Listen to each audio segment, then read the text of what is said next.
Assalamualaikum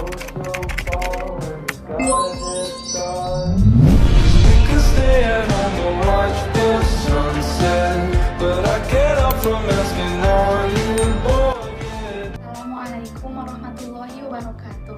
Bismillahirrahmanirrahim.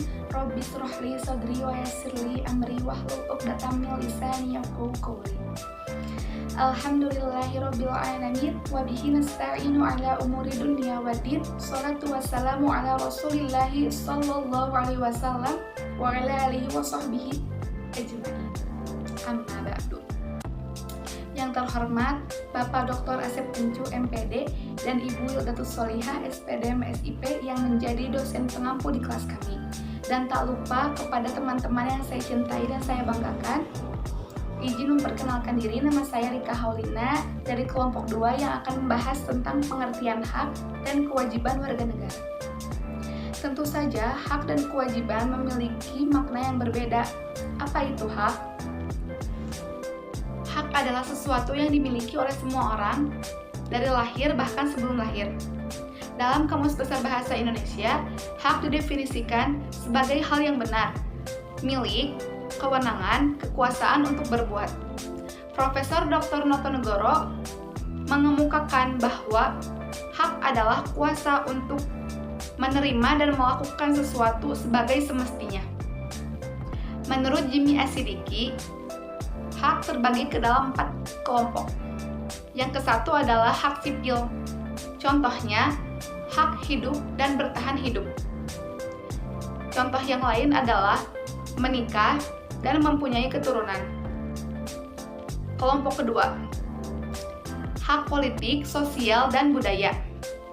Contohnya adalah kebebasan untuk berpolitik, mendapat jaminan sosial, mendapatkan pendidikan dan pengajaran. Yang ketiga adalah hak-hak khusus dan pembangunan. Semua masyarakat yang menyandang masalah sosial berhak mendapat pelayanan khusus dan kesempatan yang sama. Yang keempat adalah mengenai tanggung jawab negara dan kewajiban asasi manusia. Selanjutnya adalah kewajiban. Apa itu kewajiban? Kewajiban berasal dari kata wajib.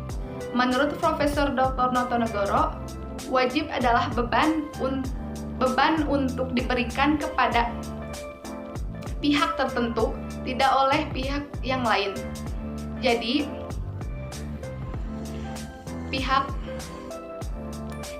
apapun itu, jika itu wajib, kita harus melakukannya dengan penuh hati dan rasa tanggung jawab. Assalamualaikum warahmatullahi wabarakatuh. Perkenalkan, nama saya Resta Rizky Ladina dari kelompok 2 akan menyampaikan materi mengenai azas kewarganegaraan. Dalam perundang-undangan yang berlaku, diatur pula azas kewarganegaraan, yakni dasar hukum bagi kewarganegaraan untuk penduduk atau warga negara suatu negara. Perlunya azas kewarganegaraan adalah supaya orang yang sudah memiliki kewarganegaraan tidak jatuh pada kewenangan dari negara lain. Negara lain tidak berhak memberlakukan kaidah-kaidah yang kepada orang yang bukan warga negaranya. Secara umum terdapat 2 azas kewarganegaraan. Yang pertama yaitu azas ius sanguinis dan yang kedua yaitu azas ius soli. Azas ius sanguinis. Yang pertama, azas ius sanguinis yaitu azas keturunan yang menetapkan kewarganegaraan seseorang menurut keturunan atau pertalian darah. Artinya, kewarganegaraan anak bergantung pada orang tuanya meskipun anak tersebut bukan lahir di negara orang tuanya. Misalkan seorang anak lahir di negara A, sedangkan orang tuanya meskipun anak tersebut bukan lahir di negara orang tuanya. Misalkan seorang anak lahir di negara A, sedangkan orang tuanya tinggal di negara B, maka anak tersebut merupakan warga negara B. Contoh negara yang menganut azas kewarganegaraan ini yaitu Jepang, Jerman, Korea Selatan, dan lain-lain. Dan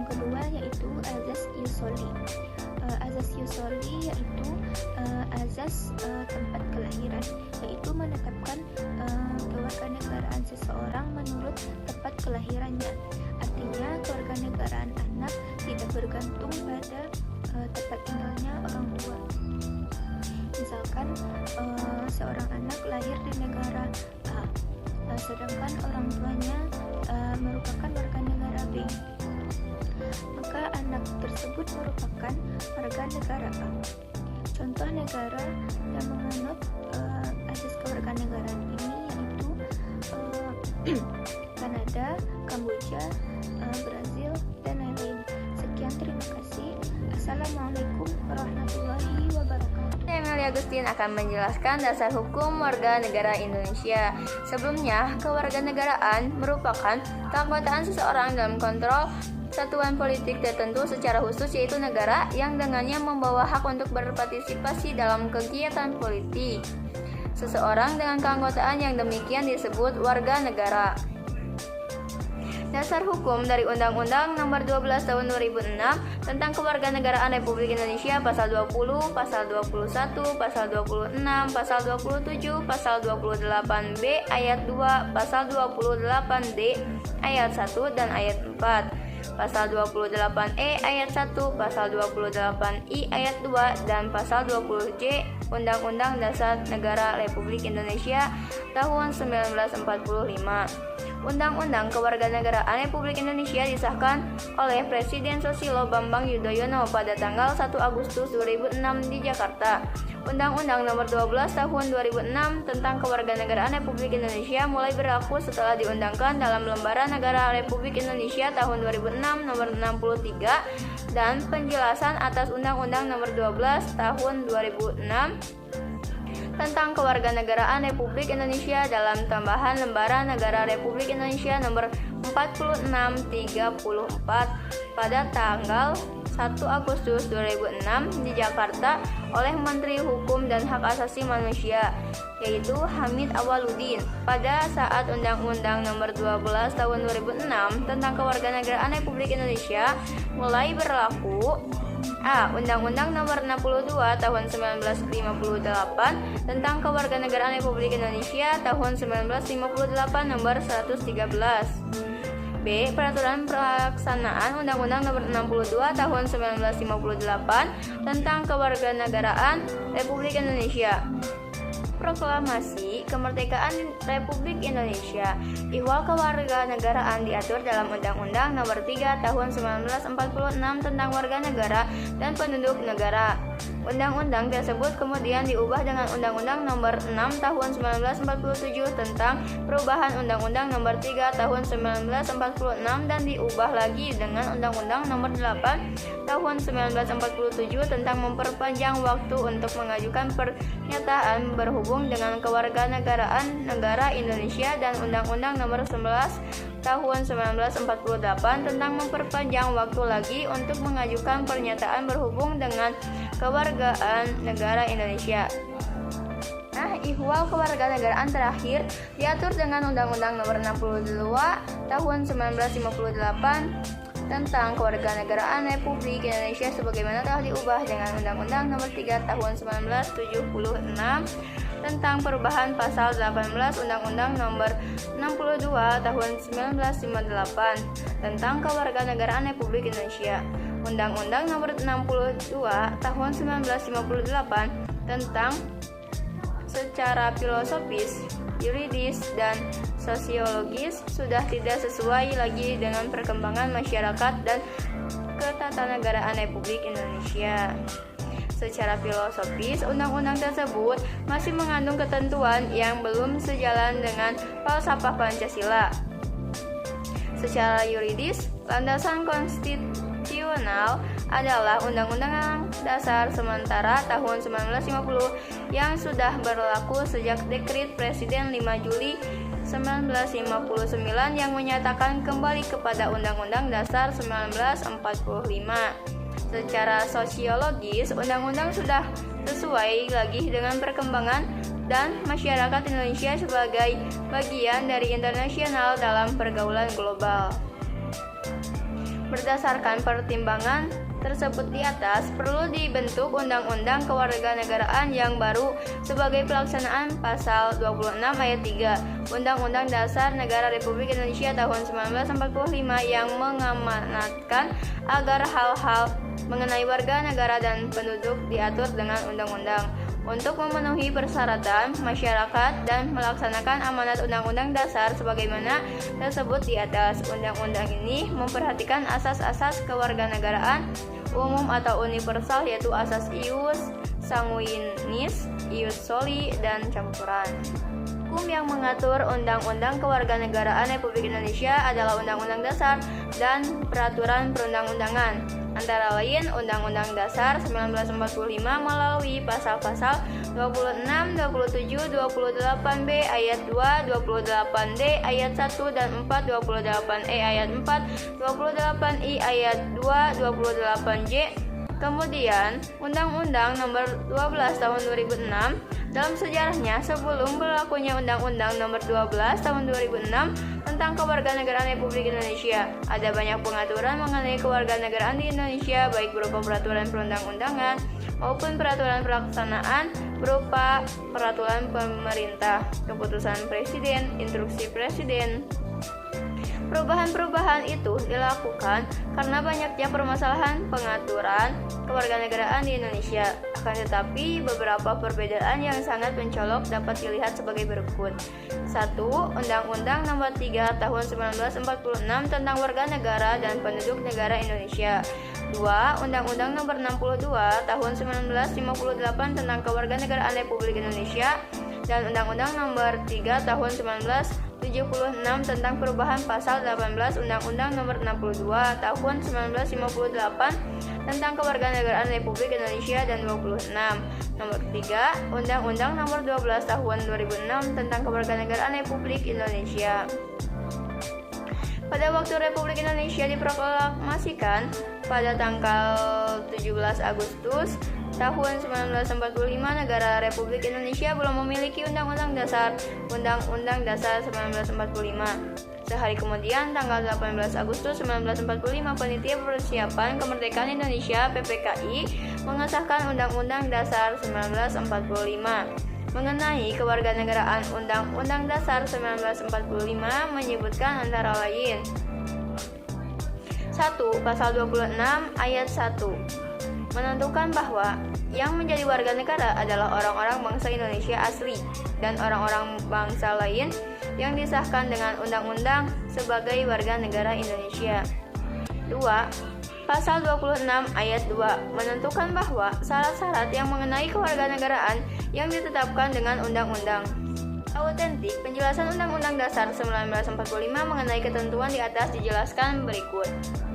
Orang-orang bangsa lain, misalnya orang peranakan Tionghoa dan peranakan Arab yang bertempat tinggal di Indonesia, mengakui Indonesia sebagai tanah airnya dan setia kepada negara Republik Indonesia dapat menjadi warga negara. 27 penjelasan Undang-Undang Dasar 1945 Pasal 26. Bismillahirrahmanirrahim. Perkenalkan, nama saya Rafi Firdaus dari kelompok 2. Di sini saya akan membahas tentang masalah status kewarganegaraan.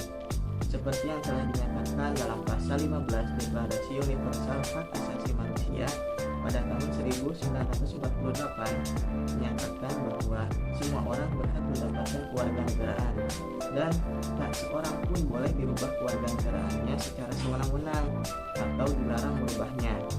Kemudian ada hal-hal yang dapat menyebabkan seseorang terhambat dalam proses mendapatkan status kewarganegaraan. Yang pertama yaitu konflik hukum. Dalam konflik hukum ini terdapat negara yang enggan memberikan izin pembatalan status kewarganegaraan sebelum individu tersebut mendapatkan kewarganegaraan lain, sedangkan kewarganegaraan lain tersebut enggan juga memberikan status kewarganegaraan sebelum individu tersebut meninggalkan kewarganegaraan sebelumnya. Jadi jelas di sini ada saling bersikukuh terhadap dua negara yang enggan memberikan status kewarganegaraan terhadap satu individu, karena setiap negara mempunyai syarat ketentuan hukum untuk mendapatkan status kewarganegaraannya masing-masing. Yang kedua yaitu perubahan wilayah suatu negara. Seseorang dapat tertinggal atau tidak mendapatkan status kewarganegaraan jika mereka lalai dalam proses pengajuan status kewarganegaraan di atas hukum atau undang-undang yang baru. Karena ketika suatu negara berubah, baik itu dari wilayah ataupun suatu hukumnya, maka jelas di sini hukum-hukum yang telah berlalu atau hukum-hukum yang terdahulu akan berubah juga. Jadi ketika seorang mengajukan status kewarganegaraan tersebut terlambat atau lalai, maka besar kemungkinan individu tersebut akan susah mendapatkan status kewarganegaraan. Kemudian yang ketiga yaitu hukum perkawinan.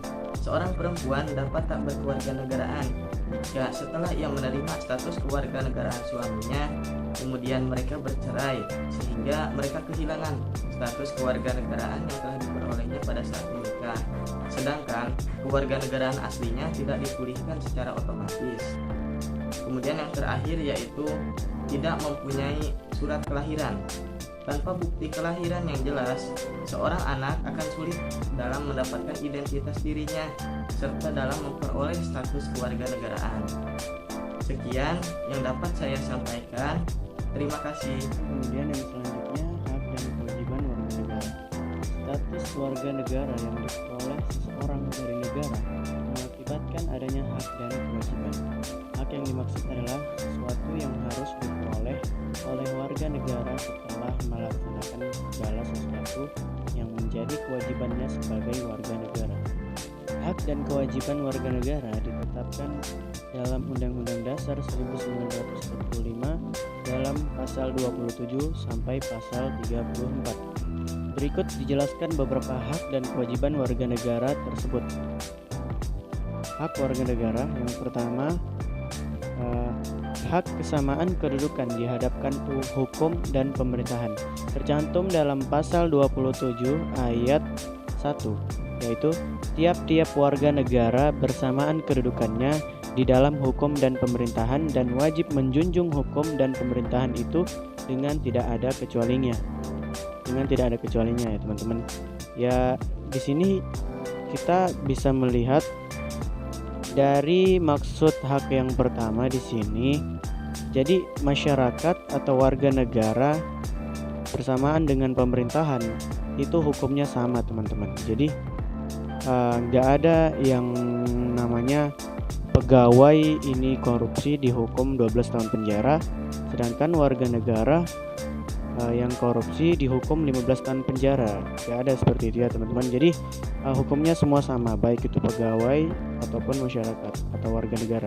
Kemudian hak yang kedua, hak atas pekerjaan dan penghidupan yang layak bagi kemanusiaan tercantum dalam pasal 27 ayat 2 Undang-Undang Dasar 1945, yaitu tiap-tiap warga negara berhak atas pekerjaan dan penghidupan yang layak bagi kemanusiaan. Maksud dari hak yang kedua, jadi setiap warga negara itu berhak, teman-teman, mendapatkan pekerjaan dan penghidupan yang layak bagi kemanusiaan. Jadi gak ada yang namanya warga negara ini, wah ini gak berhak dapat pekerjaan. Gak ada seperti itu ya, teman-teman. Jadi warga negara berhak mendapatkan pekerjaan dan penghidupan yang layak. Kemudian hak yang ketiga yaitu mendapatkan pengajaran atau pendidikan tercantum dalam pasal 31 ayat 1, yaitu tiap-tiap warga negara berhak mendapat pendidikan. Sudah jelas ya, teman-teman. Di sini setiap warga negara tuh berhak mendapatkan pengajaran dan pendidikan. Kemudian yang selanjutnya yaitu kewajiban warga negara. Setelah memperoleh hak dari negara, tentu terdapat pula kewajiban warga negara terhadap negara. Adapun kewajiban tersebut sebagai berikut. 1. Kewajiban menaati hukum dan pemerintah. Tercantum dalam pasal 27 ayat 1 Undang-Undang Dasar 1945, yaitu tiap-tiap warga negara bersamaan kedudukannya di dalam hukum dan pemerintahan dan wajib menjunjung hukum dan pemerintahan itu dengan tidak ada kecualinya. Jadi di sini juga sudah jelas warga negara dan pegawai pemerintahan semuanya itu wajib menaati hukum. Gak ada yang namanya kayak pemerintahan ini ya bebas, gak ada seperti itu ya, teman-teman. Jadi warga negara itu sama, harus menaati kewajiban hukum. Kemudian yang kedua ada kewajiban membela negara. Tercantum dalam pasal 27 ayat 3, yaitu setiap warga negara berhak dan wajib ikut serta dalam upaya pembelaan negara. Jadi maksud dari kewajiban nomor 2 ini, setiap warga negara berarti seluruhnya ya tanpa terkecuali itu berhak dan wajib ikut serta dalam upaya pembelaan negara.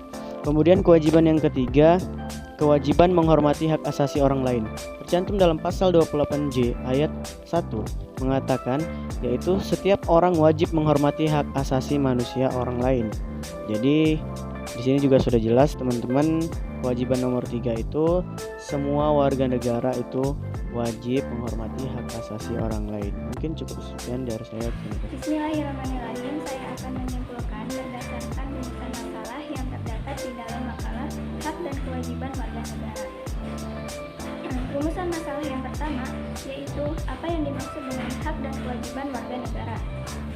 Dalam Kamus Besar Bahasa Indonesia, hak diartikan sebagai suatu hal yang benar, milik, kepunyaan, kewenangan, dan kekuasaan untuk berbuat sesuatu. Sedangkan pengertian kewajiban menurut Profesor Dr. Notonegoro, beliau menyatakan bahwa kewajiban merupakan beban untuk memberikan sesuatu yang semestinya diberikan oleh pihak tertentu, tidak dapat oleh pihak lain manapun, yang pada prinsipnya dapat dituntut secara paksa oleh pihak yang berkepentingan. Rumusan masalah yang kedua yaitu terdapat berapa asas kewarganegaraan di Indonesia. Secara umum terdapat 2 asas kewarganegaraan yang telah ditentukan oleh suatu negara. Yang pertama itu ada ius sanguinis atau biasa disebut dengan asas keturunan, dan yang kedua ada ius soli yang biasa disebut dengan asas tempat kelahiran. Rumusan masalah yang ketiga yaitu apa yang menjadi dasar hukum warga negara.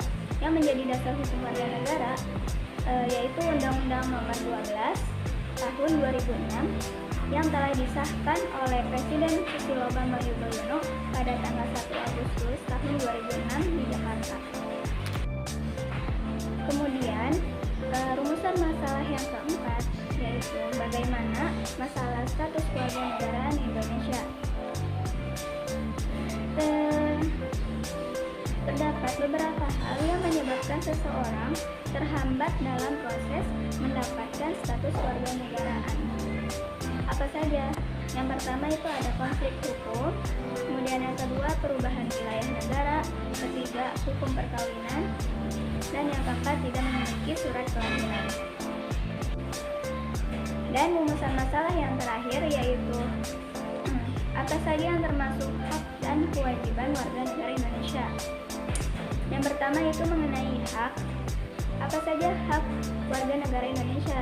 Yang pertama itu ada hak kesamaan kedudukan di hadapan hukum dan pemerintahan. Kemudian yang kedua ada hak atas pekerjaan dan penghidupan yang layak bagi kemanusiaan. Dan yang ketiga itu ada hak mendapatkan pengajaran atau pendidikan. Selain adanya hak warga negara Indonesia, ada kewajiban warga negara Indonesia. Apa saja? Yang pertama itu ada kewajiban menaati hukum dan pemerintah. Kemudian yang kedua kewajiban membela negara, dan yang ketiga ada kewajiban menghormati hak asasi orang lain. Demikianlah presentasi yang kami sampaikan. Semoga bermanfaat bagi teman-teman semua. Mohon maaf apabila masih banyak kesalahan dalam pengucapan ataupun dalam penyampaian. Terima kasih atas